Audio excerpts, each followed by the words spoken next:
sit back, relax, get comfortable, get cozy, and get ready for this terrifying story. With that being said, and of course, as always, without any further ado, let's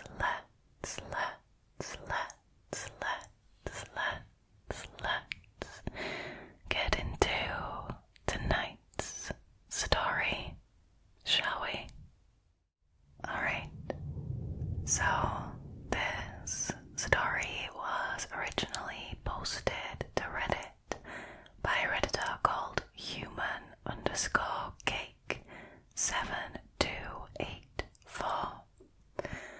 The story is called Always Check Who's at the Door. This experience happened to my roommates and I in our second year of university. The city we went to school in was considered a very safe university town. The most we had heard of happening was drunk morons doing typical drunk moron things. This was also the first time that we were all really living on our own. First year residences are nice, but it is basically an extended summer camp rather than a typical living situation. The four of us girls lived in a nice townhouse that had never once had a creepy vibe or weird neighbours in the months that we had lived there. The only eerie part was that every weekend we were the only people who stayed in the complex. All of our neighbours either went home or stayed somewhere else until returning on Monday for classes. This was never something that we had given a second thought to, considering that was fairly normal for a university town, especially because our complex was only made up of about 4 other townhouses. The complex was surrounded by walking trails and farm fields, which we loved. It was like our quiet spot away from the chaos of college kids. There were a few farmhouses we could see from our backyard, but other than that, we were fairly secluded. The university was about a 20-minute bus ride away, which was never a big deal for any of us, especially because the rent was far cheaper here than in places that were within walking distance to campus. Being 5'6", I was the tallest by a considerable amount. I was also the only one out of the group who had been in a handful of scary situations already. Due to this, I was the only one, up to this point, who would lock the doors, windows, and garage before leaving or going to bed. My roommates all grew up in small and very safe towns, so it was uncommon for them to lock doors back at home.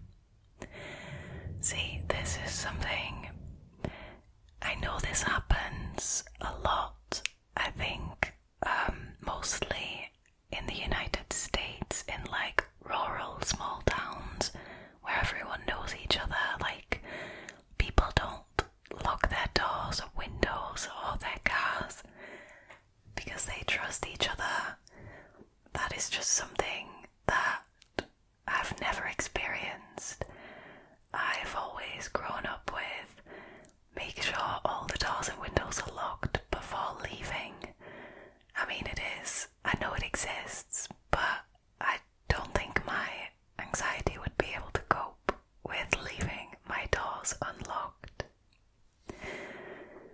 They were also incredibly kind and trusting to everyone, never considering hidden bad intentions.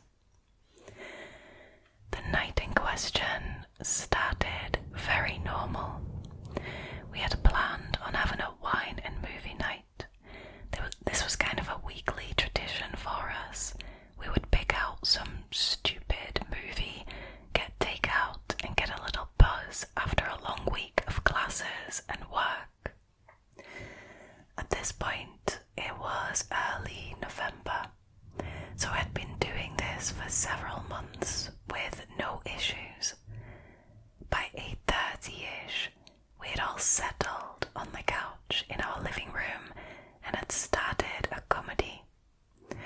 With it being November, it was already completely black outside, other than our porch light we could see from the small window at the very top of our door. None of us were tall enough to see anything out of that window anyway, so we relied entirely on our people. It took a great amount of effort for me to convince my roommates to check the people before opening the door. This was a talk we had after one roommate had opened the door for our neighbour's very drunk friend who threw up all over our main floor. Yikes. Not long after ordering our takeout, we heard banging on our front door. Jess made a joke about how the delivery guy must have taken a helicopter to get there so quickly, especially considering the place we ordered from was very close to campus. It was not a typical delivery guy's knock either, but between the few glasses of wine and carefree attitude of the night, we didn't really pay it too much mind. It was my roommate's turn to pay this week. I'll call her Meg for the sake of this story. Out of the group, she is the smallest, barely 5 feet tall. She is also the most trusting person I think I have ever met. She ran up to her room to get her wallet. This took at most 30 seconds. During this time, the banging continued and it was getting more aggressive. I figured, maybe it was cold or he had other shit to do, so we yelled at her to get her to hurry. The banging continued to get harder and harder, and I started to feel a bit uneasy. When she came back down, I told her to check the people before opening it, as she was usually the one to just open the door. She got to the door and looked out the people. She could barely reach it on a good day, so when she said that she couldn't see anything, my other roommate and I got up to help. My second roommate, I'll call her Jess, is a very funny person. There are very few things that she would not turn into a joke. Jess got to the door before I did and looked out of the people. The person on the other side was still banging away. When she turned to look at me, I knew something was wrong. She looked incredibly confused. It was a look I had rarely seen from her, as she was a very clever person. Within a second, she had gone back in for another look. This time, her face was not confused. She looked afraid. This made my stomach knot up. She's a horror movie fanatic and she really doesn't scare easily. I think someone is covering the people, she whisper-shouted at us. This time, I looked out of the people, seeing that, something was covering the people.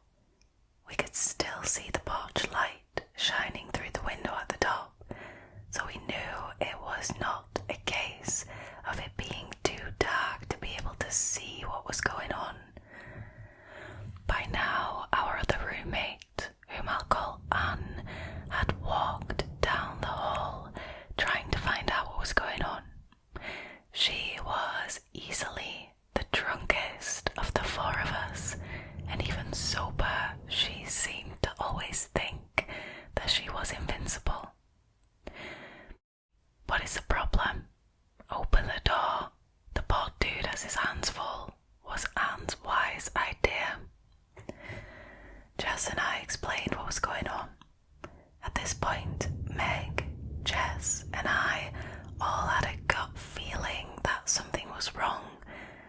is when Jess asked Meg to check the website she had ordered our food on.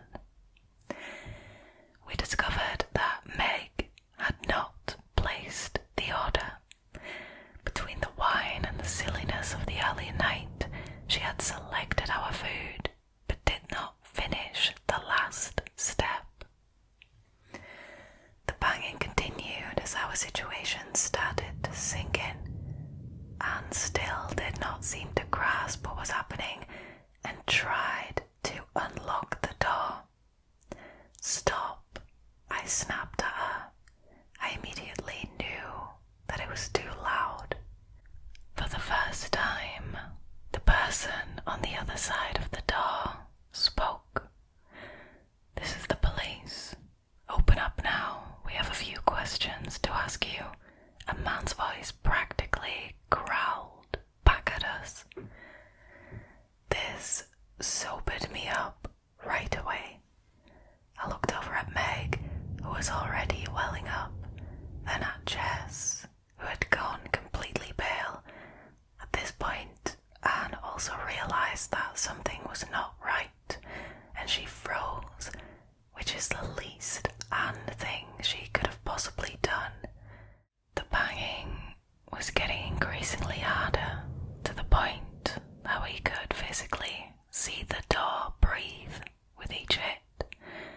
Meg took Anne upstairs, trying to calm each other down and check if there was a police car parked outside, and also to make sure that our windows were locked. Though it was hard to do, it was possible to get onto part of our roof that made it possible to get to Anne's window. We heard a window slam, immediately knowing that it had been Anne's window. Being a bit of a thrill seeker, Anne had taken out a window screen in order to sit on the roof. For some reason, because we knew she hadn't locked her window, this made what was happening suddenly very real. "Show me your badge, then we'll open the door," I yelled back. Instead of a response, it sounded like the guy started to kick the door. I told Jess to call the police, to ask them if they had an officer dispatched to our address. Jess was shaking so badly at this point that it was hard for her to dial. Now Meg had come back downstairs, sharing that there was no police car parked outside. Anne trailed behind her, standing on the stair landing, trying to get a look outside the window at the top of the door. At that moment, my blood ran cold, remembering that the man at the door had said "we" and not "I." Jess had just come to the same realization. She sprinted to our back door, a large sliding glass door, which she double-checked that it was locked, and thankfully it had been. She drew the curtains as well, trying to minimize the chance of them seeing in. Within a minute, the knocking started at our back door as well. Thank God she had closed the curtains, because the idea of seeing whoever was doing that gives me the chills. "Uncover the peephole and show me your badge," I yelled again, trying to sound as intimidating as a young college girl could. We were met with silence, which was so much worse than the banging. "What is your badge number at least? Prove to us that you are the police," I screamed, trying to keep my voice from breaking. The only response I got back was a gravelly, "I can't do that." Jess had handed her phone off to Meg, who was sobbing now, trying to speak to the dispatcher. The banging, now coming from both sides of the house, must have been heard by the operator. "Is there someone trying to break in?" she asked Meg, obviously being unable to understand her. Meg frantically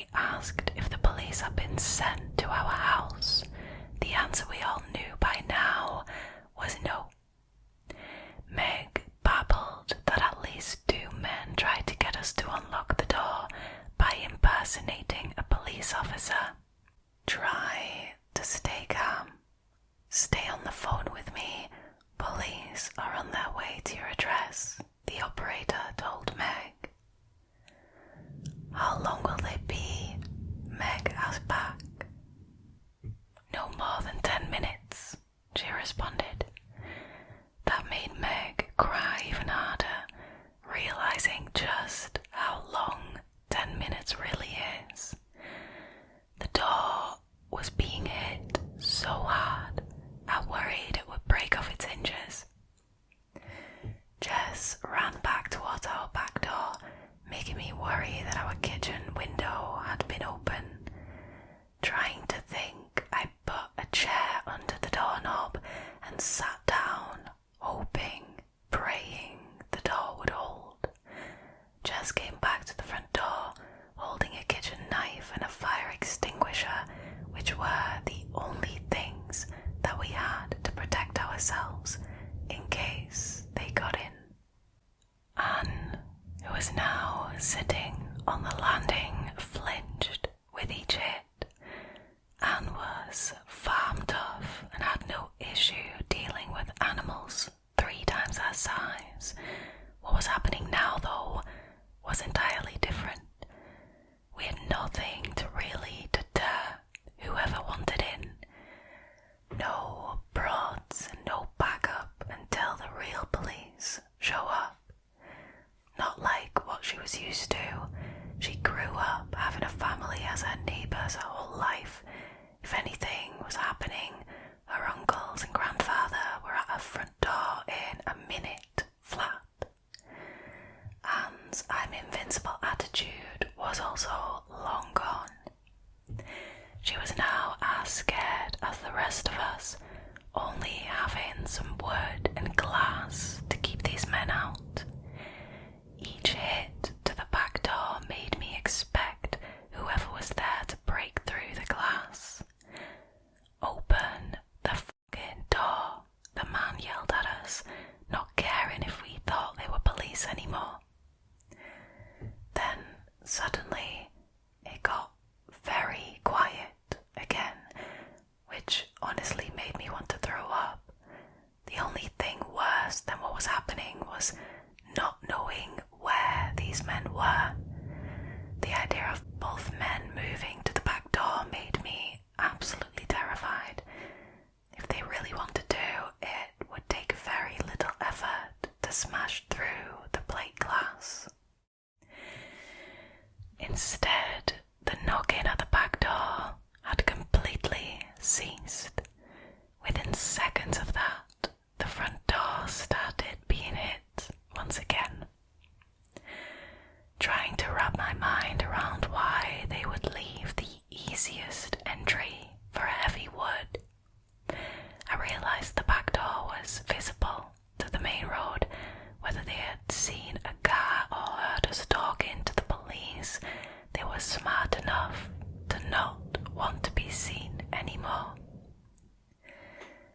Jess then said something that I had not thought of.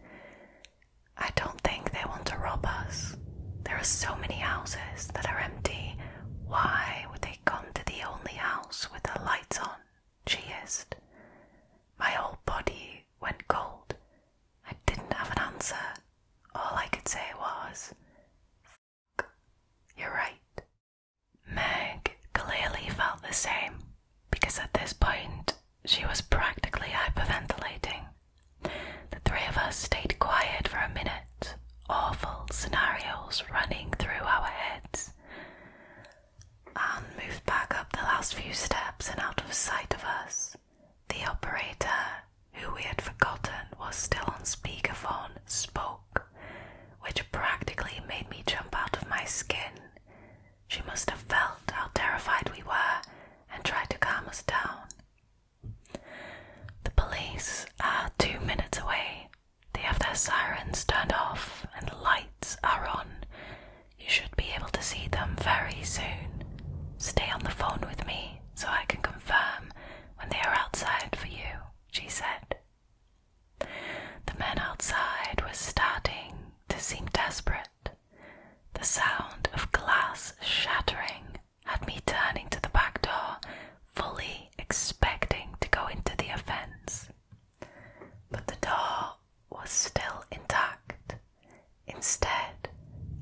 torchlight, the only light illuminating our dark street, went out, which put two and two together for me, understanding that they had destroyed the only way we would have been able to identify who they were on the other side.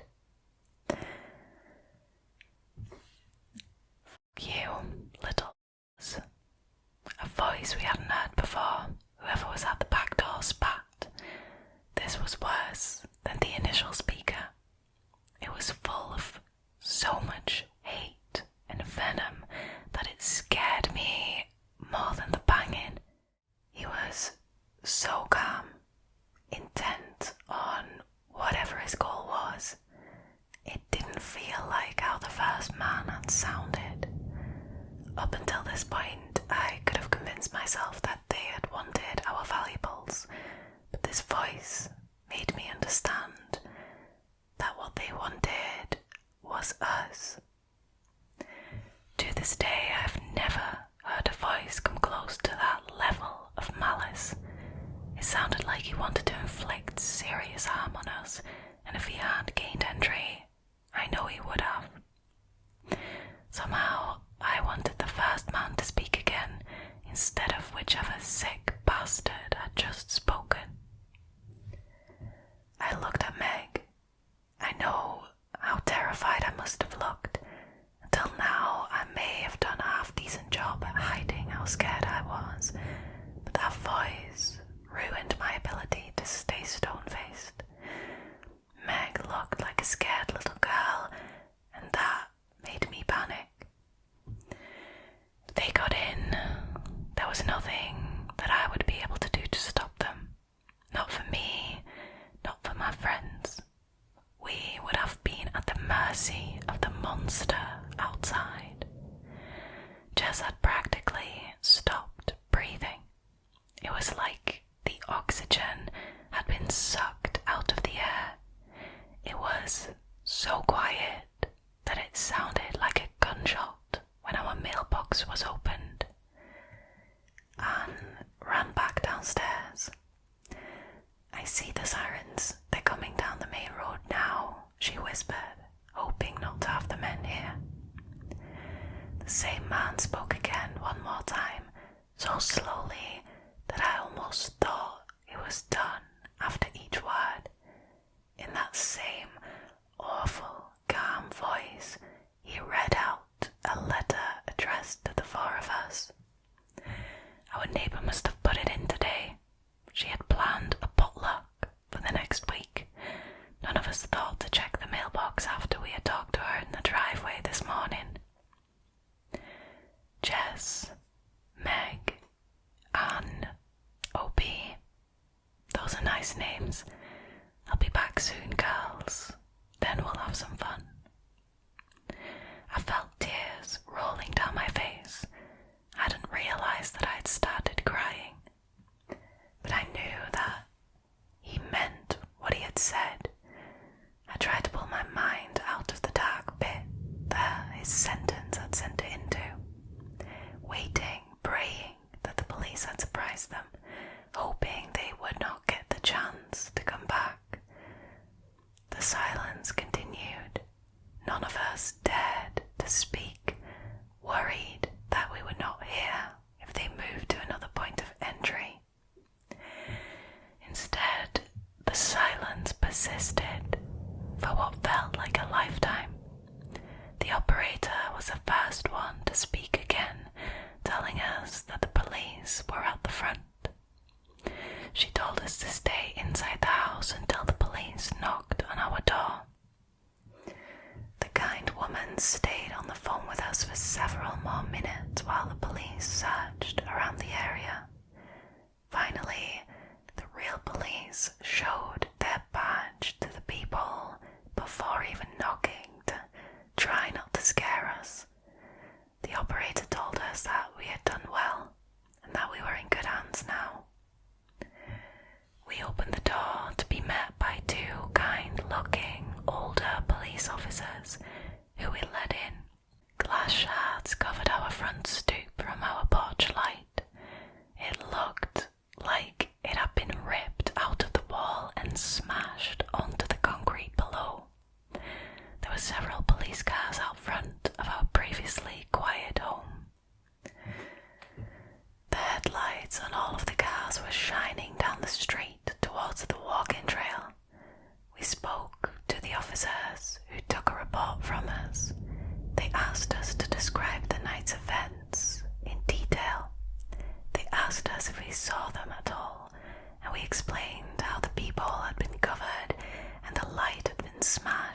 closed the pad he had been writing in, and he looked up at us. He then spoke a phrase that made me understand how much danger we had actually been in. Look, if any of you were my daughters, I would have wanted the police officer to tell her, if you can get out of your lease, do it. They know where you live, and they also know the response time for us, especially after telling you all that he would be back.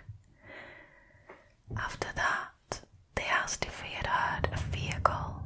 That was something I had not even considered. We did not hear any type of engine until the police were there. Even when Meg and Anne had gone to look for a police car, they saw no cars on the street at all. So likely that meant they had come from the walking path, which would explain how they left without passing the police on their way back to the main road. The older officer of the two had a look that told me he had an idea of what was going on. He looked sad, which was worse than if he had looked scared.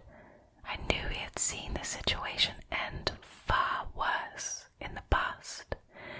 We pushed for an explanation, but were only told that this had been an issue years ago, but he did not elaborate past that point.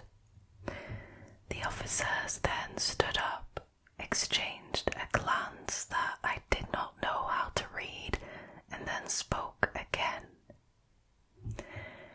We will have a cruiser parked in the driveway as well as a plain car around the back. They will not have a chance to try again. They did not catch the men in the 2 more weeks that we lived there. We had a few creepy things, but nothing close to this. The reality was that they had not been caught, and they could come back at any time. After this night, we spoke to our landlady, who was incredible. She owned several properties around the city, and when we explained what had happened to us, she let us move to an apartment closer to campus. She told us that our safety is more important than making a few $100s.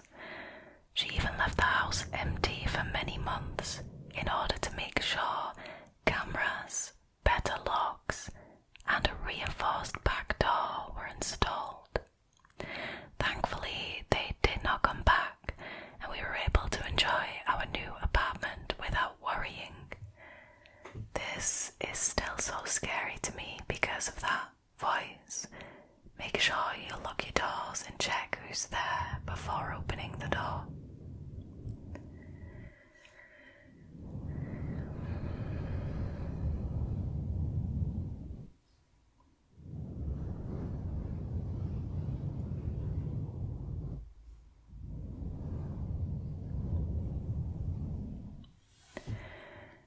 Honestly, while reading this story, I could feel these girls' terror in every word. That is something that would traumatize anyone. These are all college-aged girls on their own in a house with 2 people so determined to get in that they try to physically knock the doors down.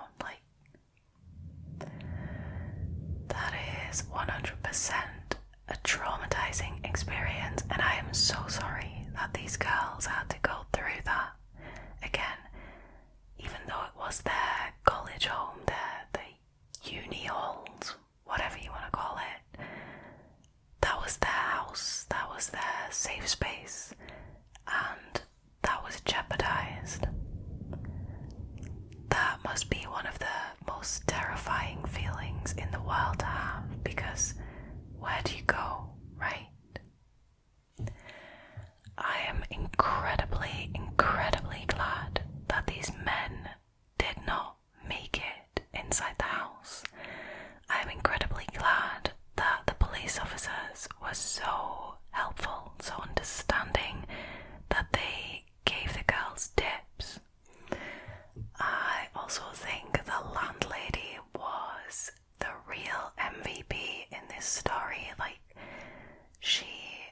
made sure that these girls were moved to a different apartment where they were safe.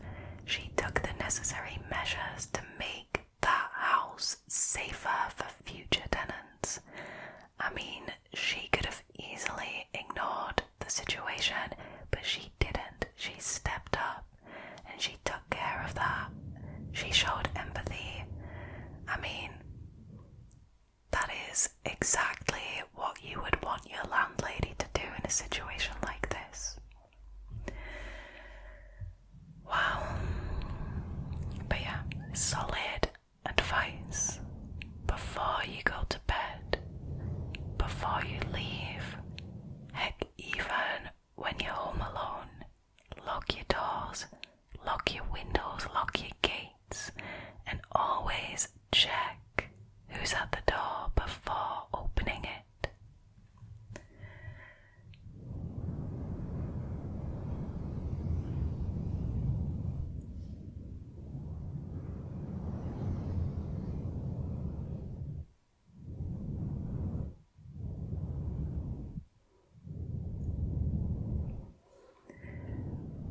Sadly, that was it for tonight's scary stories, or rather story.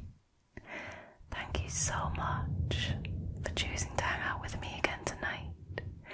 If you liked this video and you haven't already, please consider subscribing to the channel, liking this video and leaving a comment down below. It really helps. For now though, all there is left for me to do is to wish you a very, very, very,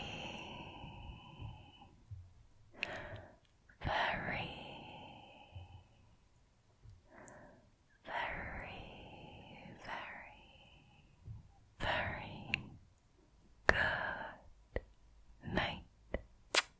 Good night. Sleep well, sleep